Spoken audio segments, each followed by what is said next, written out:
Ukraine పైన Russia అణుబాంబు దాడి చేసేందుకు ప్రయత్నిస్తుందా? పైగా రష్యాకి సపోర్ట్ గా రీసెంట్ గా నార్త్ కొరియా నుంచి కూడా కొన్ని మిసైల్స్ వచ్చాయా? కిమ్ సైన్యం రష్యాకి చేరుకుని ఉక్రెయిన్ పైన దాడులు చేస్తుందా?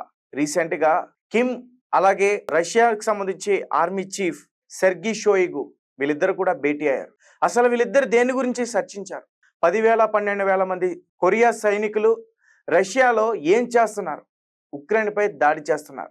రీసెంట్ గా మనం చూసాం, జెలెన్స్కీ మాట్లాడుతూ చావనైనా చస్తాం కానీ రష్యాని మాత్రం ఎట్టి పరిస్థితుల్లో కూడా మేము వదిలే ప్రసక్తి లేదంటూ కూడా చెప్తున్నారు.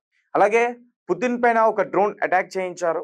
అలాగే రీసెంట్ గా 117 డ్రోన్స్ తో రష్యాకి సంబంధించిన వైమానిక స్థావరాలపైన దాడి చేయించే ప్రయత్నం చేశారు. ఇవన్నీ కూడా రష్యా గుర్తుపెట్టుకున్న తర్వాత రష్యా కూడా వెంటనే వాటికి ఉక్రెయిన్ కి తిరిగి సరైన సమాధానం ఇచ్చిందంటూ కూడా చెప్తున్నారు. అయితే ఈ ఉక్రెయిన్ కి అలాగే ఈ రష్యాకి జరుగుతున్న యుద్ధ నేపథ్యంలో ట్రంప్ సపోర్ట్ ఎవరికి ఉంది అనేది మాత్రం ఇప్పుడు చాలా చర్చనీయాంశంగా మారింది. ఎందుకంటే ఒక పక్క ట్రంప్, నేను ఇరు దేశాల మధ్య యుద్ధాన్ని ఆపేందుకు ప్రయత్నిస్తున్నాను, అందుకు ఇద్దరితో కూడా శాంతి చర్చల కోసం జరిపేందుకు టర్కీలో ఆల్రెడీ కొన్ని కార్యక్రమాలు కూడా నిర్వహించాం, దానికి పుతిన్ హాజరు కాలేదు, రెండోసారి నిర్వహిస్తున్న టైంలోనే ఒక పక్క ఇటువంటి పెద్ద పెద్ద దాడులన్నీ కూడా జరుగుతున్నాయి. అండ్ అలాగే ట్రంప్ కూడా రష్యా అధ్యక్షుడు పుతిన్ గారిని కూడా విమర్శించి మాట్లాడారు. దాని తర్వాత ఉక్రెయిన్ ఆర్మీ సంస్థ కూడా చెప్పేసింది, పిచ్చోడు ట్రంప్ ఆయన గురించి. ఎందుకంటే ట్రంప్ ఒక పక్క మధ్యవర్తిత్వం వహిస్తానంటూ కూడా చెప్తున్నాడు. కేవలం ఈ ఉక్రెయిన్ రష్యా గురించే కాదు, పాకిస్తాన్కి భారత్కి జరిగినప్పుడు కూడా మధ్యవర్తి ఉండి నేను ఇరు దేశ శాంతి చర్చల కోసం జరిపేందుకు సిద్ధం చేస్తున్నాను, ఈ యుద్ధం కాకుండా ఉపయోగపడే వాటి గురించి చర్చలు జరుపుతుంది అమెరికా, వాణిజ్య పరంగా కావచ్చు, పెట్టుబడులు అలా కావచ్చు అంటూ కూడా మాట్లాడు. కానీ ఇండైరెక్ట్ గా పాకిస్తానీ అవసరాన్ని తీర్చేందుకు ట్రంప్ ముందుకు వచ్చారు. ఆ విషయంలో ట్రంప్ దొంగ అన్న విషయం ఆల్రెడీ భారత్ గుర్తించింది. మోడీ గారు కూడా వార్నింగ్ ఇచ్చారు, ఎవరో వచ్చి ఏదో చెప్పారందుకు కాల్పుల విరమణ చేయలేదు. ఆపరేషన్ సింధూర్ ఏదైతే నిర్ణయం తీసుకుందో ఉగ్రవాద స్థావరాలని, ఉగ్రవాదులను మట్టుపెట్టడానికి అది జరుగుతూనే ఉంటుందని కూడా ఆయన గట్టిగా మాట్లాడడమే జరిగింది. అయితే మరి ఈ ఉక్రెయిన్కి ఇండైరెక్ట్ గా సపోర్ట్ చేస్తున్నారు ట్రంప్.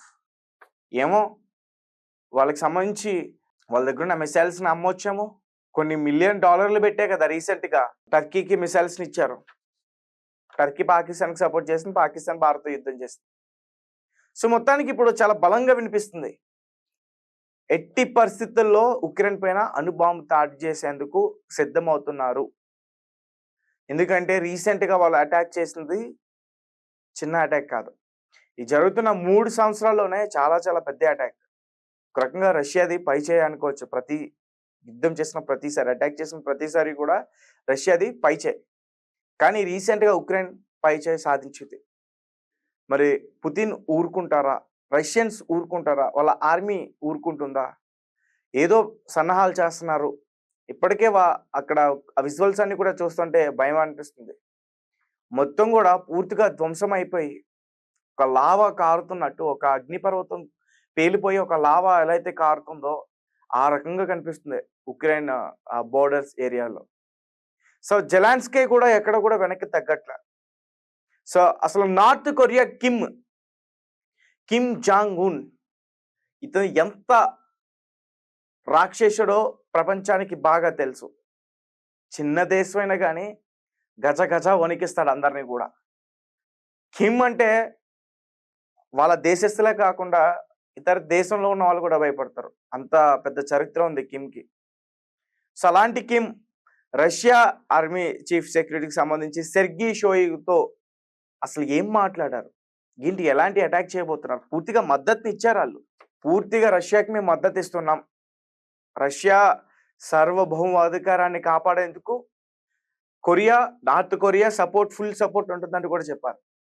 అలాగే 10,000 నుంచి 12,000 మంది సైనికులు కూడా ఉక్రెయిన్ పైన దాడి చేస్తున్నారంట. సో ఉక్రెయిన్కి ఏమో బ్రిటన్ సపోర్ట్ ఉంది ప్రెసెంట్, వాళ్ళు కూడా 2026 నాటికి దాదాపు 1,00,000 డ్రోన్లు ఇస్తామంటూ కూడా చెప్తున్నారు. అలాగే ఇండైరెక్ట్ గా ట్రంప్ సపోర్ట్ ఉంది. అలాగే రష్యాకి అయితే భారత్ ఎప్పుడు కూడా సపోర్ట్ చేస్తుంది. అలాగే రీసెంట్ గా నార్త్ కొరియా కూడా సపోర్ట్ చేయడానికి ముందుకు వచ్చింది. ఒకసారి నేను పూర్తిగా మరిన్ని విషయాలు వివరించే ప్రయత్నం చేస్తాను. ఉక్రెయిన్‌తో యుద్ధ నేపథ్యంలో నార్త్ కొరియా నుంచి రష్యాకు తిరుగులేని మద్దతు అందింది. బుధవారం ప్యాంగ్యాంగ్‌లో ఉత్తర కొరియా అధ్యక్షుడు కిమ్ జాంగ్ ఉన్, రష్యా భద్రతా మండలి కార్యదర్శి సెర్గీ షోయిగు భేటీ అయ్యారు.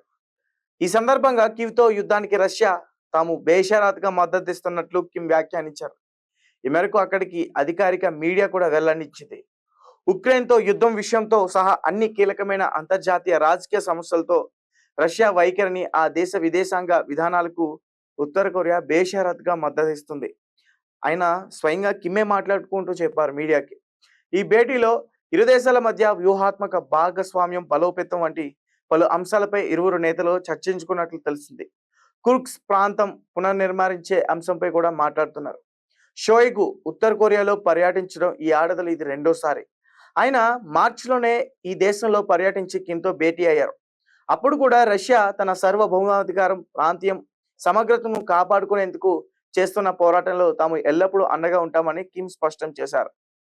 రష్యా తరపున తమ బలగాలు ఉక్రెయిన్ సైన్యంతో పోరాడుతున్న విషయాన్ని ఈ ఏడాది ఏప్రిల్లో ఉత్తర కొరియా ధృవీకరించిన సంగతి తెలిసిందే. దీనికి కొన్ని రోజుల ముందే రష్యా కూడా ఈ విషయాన్ని వెల్లడించింది. రష్యా ఉత్తర కొరియాల మధ్య జరిగిన పరస్పర రక్షణ ఒప్పందంతో ఈ భాగంగా ఈ చర్యలు తీసుకున్నట్లు పేర్కొంది. ఎంతమంది సైన్యం ఉన్నారనే విషయం మాత్రం బయటకు పెట్టలేదు. అయితే 10-12 వేల మందికి పైగా బలగాలు ఉండవచ్చని ఉక్రెయిన్ నిఘా సంస్థ దక్షిణ కొరియా అధికారులు గతంలో పేర్కొన్నారు. దీనికి ప్రతిగా రష్యా అత్యాధునిక ఆయుధాలు, అత్యున్నత సాంకేతిక కిమ్కు అందిస్తున్నట్లు తెలుస్తుంది. గత 3 ఏళ్లుగా రష్యా ఉక్రెయిన్ల మధ్య యుద్ధం కొనసాగుతుంది. దీనికి ముగింపు పలికేందుకు చేస్తున్న ప్రయత్నాలు ఫలించడం లేదు. ఈ యుద్ధం ముగించే ఉక్రెయిన్తో శాంతి నెలకొల్పాలని అమెరికా అధ్యక్షుడు డొనాల్డ్ ట్రంప్ కూడా తీవ్రంగా ప్రయత్నిస్తున్నారు. ఇస్తాంబుల్ వేదికగా ఇరు దేశాల మధ్య శాంతి చర్చలు కూడా జరుగుతున్నాయి. సో గైస్, చూశారు కదా, కిమ్ అలాగే రష్యా పుతిన్ కలిస్తే మరి ఎటువంటి యుద్ధం జరుగుతుందో, ఎటువంటి దాడులు జరుగుతాయో ఊహించుకుంటేనే చాలా భయం అనిపిస్తుంది. ఇద్దరు కూడా మూర్ఖులు అని చెప్పుకోవచ్చు. మరి ఉక్రెయిన్ ని మ్యాప్ లో లేకుండా చేయడానికి సన్నాహాలు చేస్తున్నట్టయితే మాత్రం నాకు పూర్తిగా అనిపిస్తుంది. అణు బాంబు దాడికి ప్రయత్నిస్తారన్నది కూడా ఒక బలమైన వార్త ఇప్పుడు బయట చాలా చక్కర్లు కొడుతుంది. రీసెంట్ గానే మనం చూసాం, కొన్ని పెద్ద పెద్ద లారీస్ మీద ఏవైతే ఉన్నాయో ఆ అణు మిసైల్స్ ని తీసుకొస్తున్న దృశ్యాలన్నీ కూడా చూసి